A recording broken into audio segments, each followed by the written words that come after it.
Hey everyone. As most of you know, I was permanently banned from Twitter in November. I had about 25,000 followers at the time. It was my primary means of connecting with and communicating with the public, sources, other writers, editors, and my primary means of sharing my work. I am, of course, an independent writer and journalist, which means I rely on social media platforms to work, to communicate, and to make a living. Very recently, Twitter has begun silencing individuals and political views they don't want heard. So because of my criticisms of and questions I was asking about sex and gender, specifically ideology and legislation that says it's possible to change sex through self-declaration. Twitter targeted me as one of those who should be silenced. Meanwhile, countless users who post pornography and violent threats, both things Twitter claims are prohibited on the platform, remain on the site. In other words, Twitter ignores its own rules and policies and has not been transparent at all about its practices and refuses to be accountable for its ideologically motivated efforts to quell free speech. This isn't going unnoticed. Recently, Twitter CEO Jack Dorsey has been pressed on Twitter's inconsistent, unethical, and hypocritical treatment of its users, and specifically, he's been asked about the illegitimacy of my banning. Last week on his podcast, Sam Harris asked Dorsey about my being banned from the platform. And Dorsey wasn't specific about why I was banned, but he said essentially that people were generally not banned for saying one particular thing. So, and he also said that Twitter is looking at behaviors in the background, as well as specific tweets. So in other words, he's saying that these suspensions are contextualized. He also said specifically with regard to my banning that he did not believe that it was just about one tweet. That one tweet in question being the one referenced by Sam, wherein I made the highly offensive statement, "Men aren't women, though."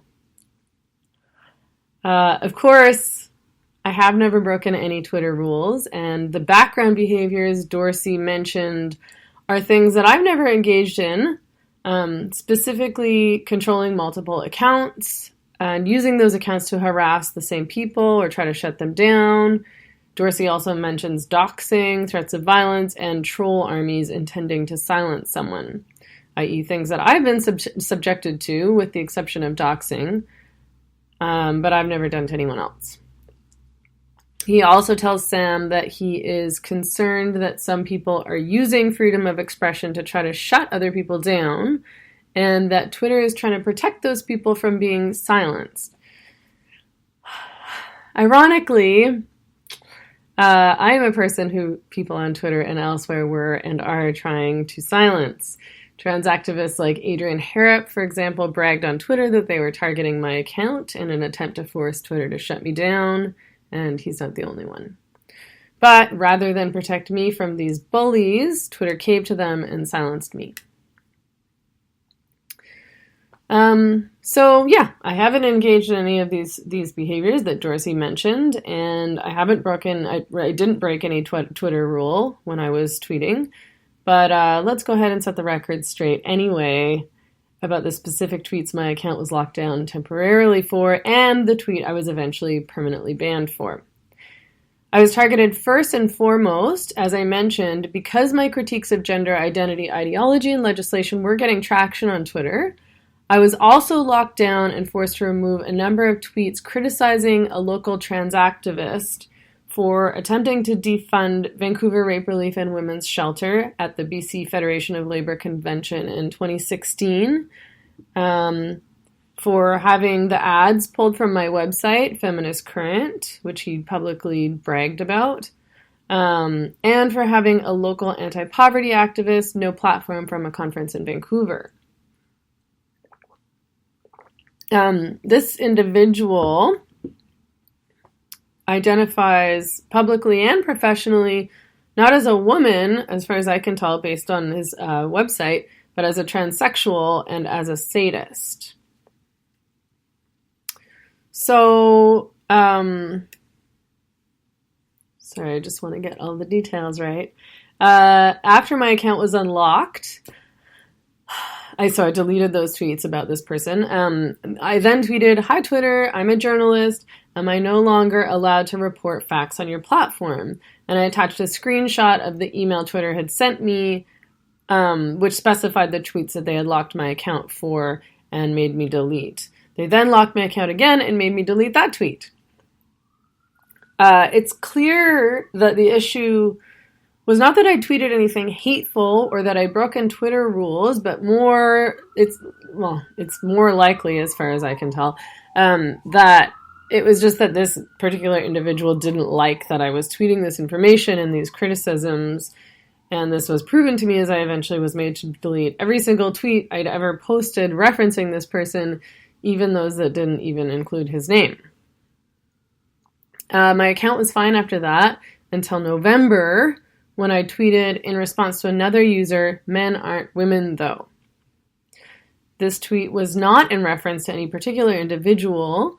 I had tweeted as part of this thread or conversation. So I went back and was trying to figure out what this tweet was in response to because I couldn't remember and they made me delete it. So there's no record of it anywhere. And I think that it was part of a thread that began with my tweet saying, "There is no evidence, scientific or otherwise, that says males can become female through self-declaration." This tweet was allowed to stay up, for the record. And someone responded to me saying, "Did you have a bag over your head when you typed that, Megan?" I did not have a bag over my head. I can type almost blind, but not that blind. All my secretarial work has really come in handy. And goes on to say, "I could make a very large point to you that men used to say that about women back during the 50s and remind you why you're acting no different than them." They spelled then, THEN. And so I think that my response, "Men aren't women though," was to this tweet. Though again, it's difficult to confirm. So my account was locked. I was made to delete that tweet along with one that read, "How are trans women not men? What is the difference between a man and a trans woman?"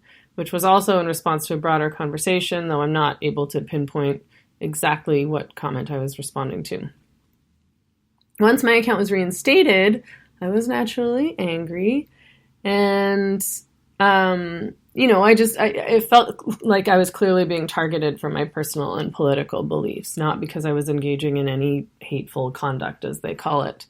I was just making factual statements and asking legitimate questions about the concept of transgenderism, which is something that I obviously think that we should be talking about as a society, and it's a pretty, contested and confusing idea. So I tweeted, "This is fucking bullshit, Twitter. I'm not allowed to say that men aren't women or ask questions about the notion of transgenderism at all anymore, ?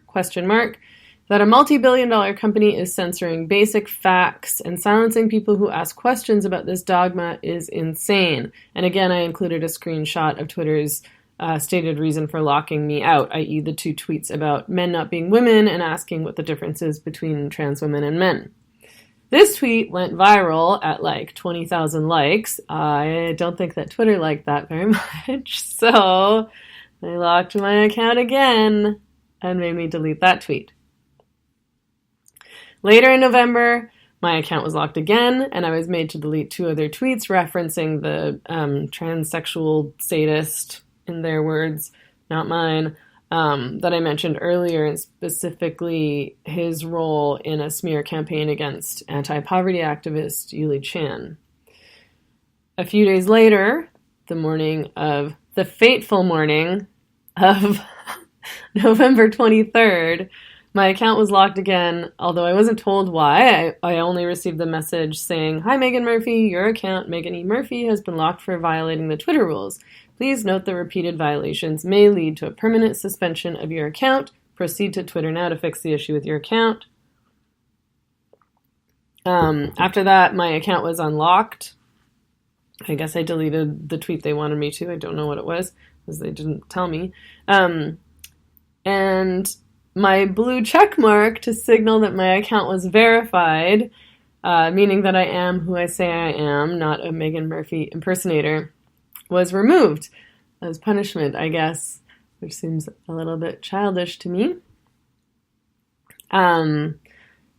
So later that night, again, Friday, November 23rd at 10:30 p.m., I was out having fun at the bar, but only temporary fun, because then I learned that I was permanently suspended from Twitter.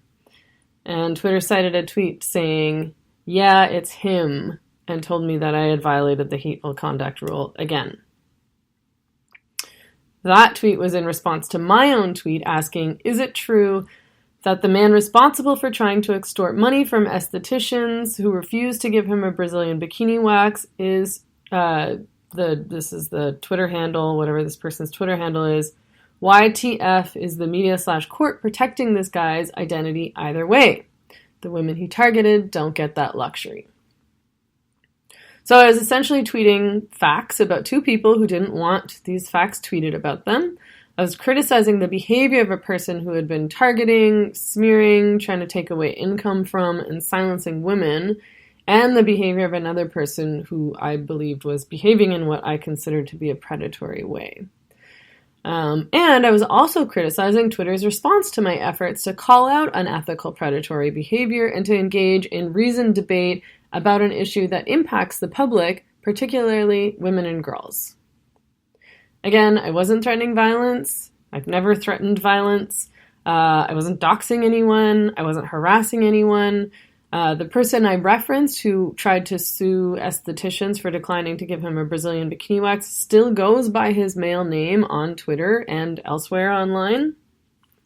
In his interview with Jack Dorsey, Sam Harris suggests to Dorsey that it really only makes sense to draw a clear line around violence or the threat of violence or trying to engineer violence as far as, dictating what people can say on Twitter. And I generally agree with that, just because trying to police language and speech in any other way on Twitter really isn't going to work in any consistent way, unless you want to end up banning swaths of people who have really done and said nothing harmful, which is what's happening right now. Yet, in most cases, the users who have gone after me in this way, for example, by posting violent threats against me, have not been suspended by Twitter. And if Twitter really cared about troll armies intending to silence someone, the company would have punished those who went after me rather than punishing the women these people were attempting to silence and bully. And to be clear, I actually don't think that anyone should be banned from Twitter unless they're posting violence. I just want to point out how backwards my suspension really was. So Dorsey responded to Sam's point. I'll post a link to this interview below, by the way, just so you can all listen to it yourselves. I'm just reiterating some of the key points that I felt were relevant here. So Dorsey responded to Sam's point about drawing a line around violence alone, and specifically by saying, the spirit of our policies and rules are exactly that. So Dorsey claims he wants to protect people who feel unsafe or afraid to speak on the platform, yet Twitter is actively silencing women whose voices are already marginalized in the gender identity debate. We're talking about a debate wherein anyone who fails to toe the party line is fired, smeared, harassed, vilified, no-platformed, called names, threatened with violence, and even in some cases subjected to violence. In the case of Speaker's Corner, which I'll post a link to that incident below so you guys can know what I'm talking about if you don't already. And all of this is happening with the blessing of progressives and the left and of Twitter itself.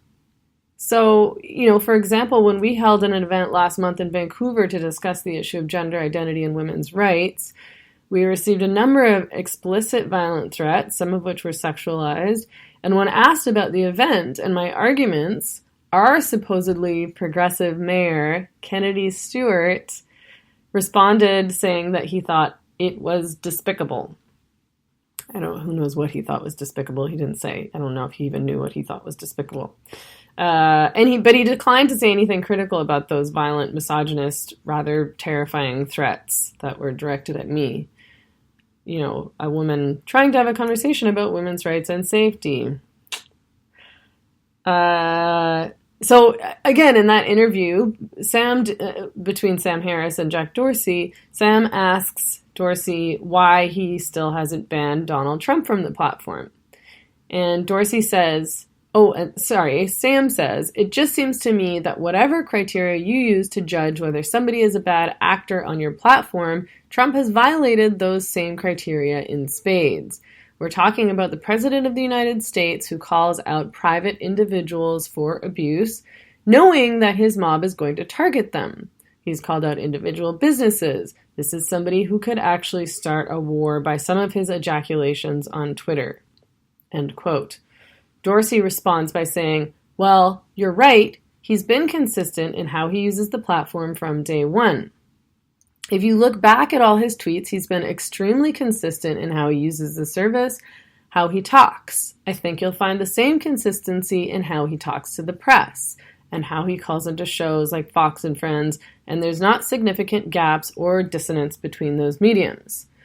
So I start with this principle of I believe it's really important to understand how our global leaders think, and we're not going to like some of the things that they think and how they act, but I think it's important that we have a conversation about it.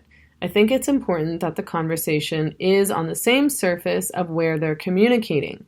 I believe it's important to see these in a permanent sense because it's a record of exactly who they are and how they act towards people and how they view the world, and I think that's important to show any sort of meaningful process and how far we've come or how little we've done based on that record."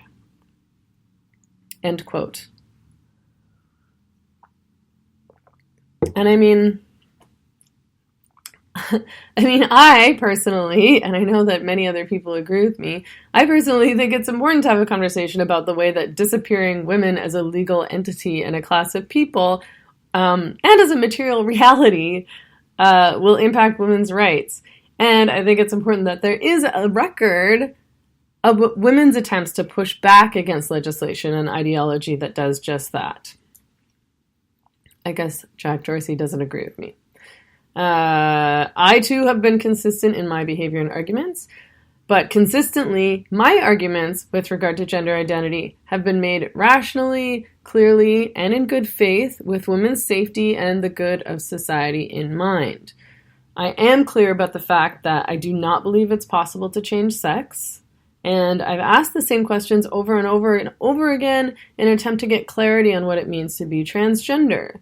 My commentary isn't violent or harassing, but it's just an attempt to understand and to critique an ideology that I believe is irrational and harmful, again, particularly to women and girls. This really matters to me, otherwise I wouldn't be talking about it so much. It matters to lots of people. We're all trying really hard to have this conversation, and I think it's rather appalling how women are being silenced over this. So Dorsey seems to believe, or he says he believes, that context should matter. But context, in terms of my suspension, has been completely ignored. And so, obviously Trump hasn't been banned because he's more powerful than me. We all know that. But the reality is that many, many men have said the exact same things that I've said, and worse, and have not been banned from the platform. Dorsey went on to tell Harris, "We do have a set of rules. We do enforce them on every account. We have an exception of newsworthiness and public interest, and we do believe that a lot of the things people might assume Trump to have violated have a public interest aspect to them. Like gender identity legislation has a public interest aspect. It is legislation, after all, that affects the entire public." Dorsey goes on to say, "And even if they didn't, it's out there and it's in this world being screenshotted and broadcasted and talked about on CNN. So having it on the same surface where people can interact with it and talk about it and retweet it and add their own opinion, to me, is really important." End quote.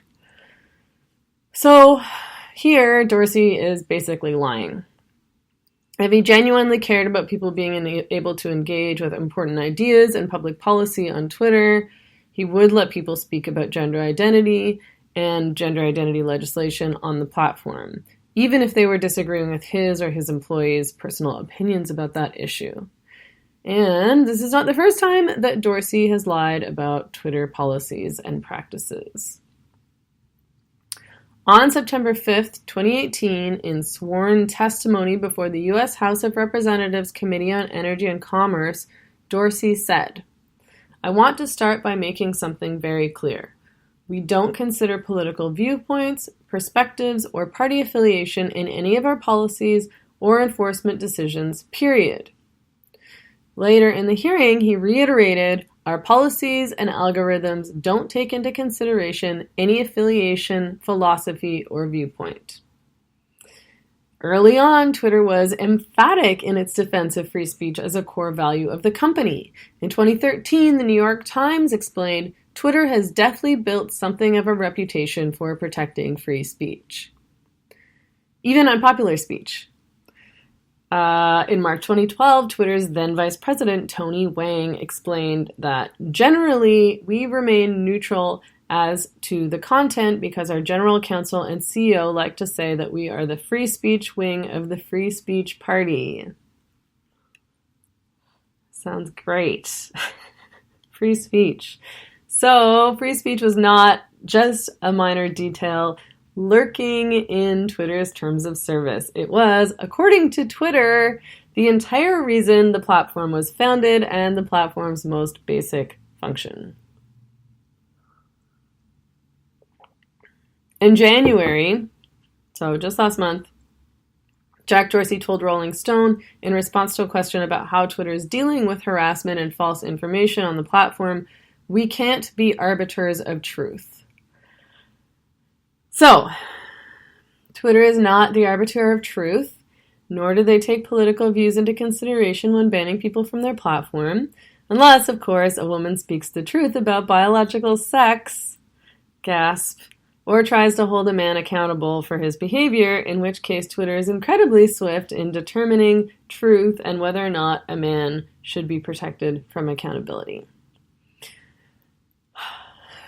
Again, I was not banned for breaking Twitter rules. I was not banned because I said anything hateful or transphobic or bigoted. I was banned because I was discussing the behavior of people who didn't want their behavior discussed and for correctly sexing people. I was banned for challenging the concept of gender identity.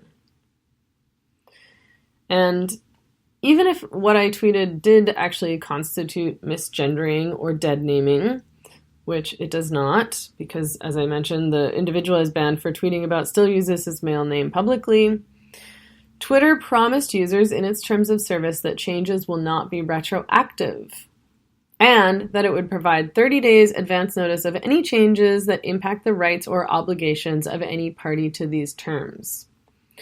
Despite this, Twitter changed its hateful conduct policy sometime in late October 2018 to ban misgendering or dead naming of transgender individuals without informing its users. And then apparently, I don't really know because Twitter has never specified which specific rule I supposedly broke, applied this new policy retroactively to me. I'm just assuming.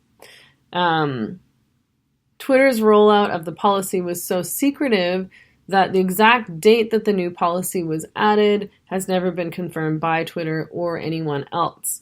The existence of the new policy was only discovered and reported upon in the wake of my permanent suspension when it attracted widespread media coverage and controversy.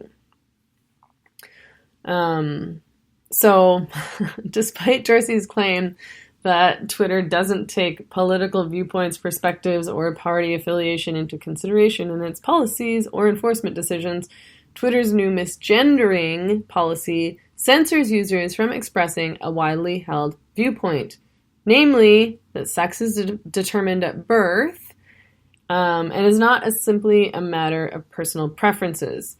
These are views that are shared by the majority of the public. Twitter also enforced its policies in a discriminatory manner against me and others who share my views. So, I've frequently complained about these violent threats aimed at me on Twitter, and for the most part, Twitter has done nothing.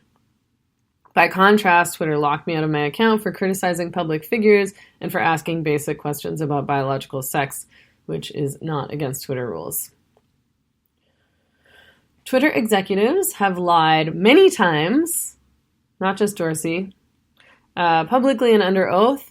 They have built a multi-billion-dollar company on lies. They engaged in false advertising and deceptive conduct in order to gain users and to profit. Twitter has profited from movements like the Arab Spring, from hashtags like #MeToo, from the notion that Twitter is a place for people who dissent, a place where people can hold powerful figures and entities to account. This was all a lie. Because now women are being systematically punished and silenced for doing just that, for dissenting, for challenging the status quo, for telling the truth, and for trying to hold men and those in positions of power to account. Twitter's mission statement reads, "The mission we serve as Twitter is to give everyone the power to create and share ideas and information instantly without barriers. Our business and revenue will always follow that mission in ways that improve and do not detract from a free and global conversation." So I don't know, I guess women don't count as everyone and are not meant to be part of the free and global conversation. Super modern and progressive. On its values page, Twitter states, "We believe in free expression and believe every voice has the power to impact the world." Unless, of course, your voice is a woman's voice, and that voice doesn't play along with this fascistic 1984-style revolution. Twitter has repeatedly promised that it would uphold the free speech rights of its users and not engage in viewpoint discrimination or censorship. These promises were essential in attracting a critical mass of users to the platform, and they were also very much central to the decision of millions of users to join. I mean, how many people do you think would have joined Twitter if the company had said from the get-go that it intended to arbitrarily ban users who didn't agree with the political and social views of its corporate management or who criticized friends of Twitter employees? Again, I'm an independent writer and journalist. My ability to work and to make a living depend on my ability to participate in mediums like Twitter, for better or for worse. This is just true nowadays. I needed to share my work, to connect with sources, to connect with other writers, to connect with editors. I needed to communicate with my audience and with the general public. I needed to participate in the public conversation. The New York Times quotes tweets in their articles. We know that Twitter matters a lot in journalism. A lot. It's not Twitter's right or job to decide which information and which opinions the public is allowed to engage with, and it certainly isn't Twitter's right to determine whether or not a person can work or make a living. Today, whether we like it or not, Twitter is the public square. It is where public discourse happens. What is happening is that Twitter, a corporation, is determining what speech is acceptable, what political views are acceptable, what opinions are acceptable, and they're banning people from participating in public discourse based on their own politics and opinions. And it is because of this anti-democratic, hypocritical, and fascistic behavior that we're suing.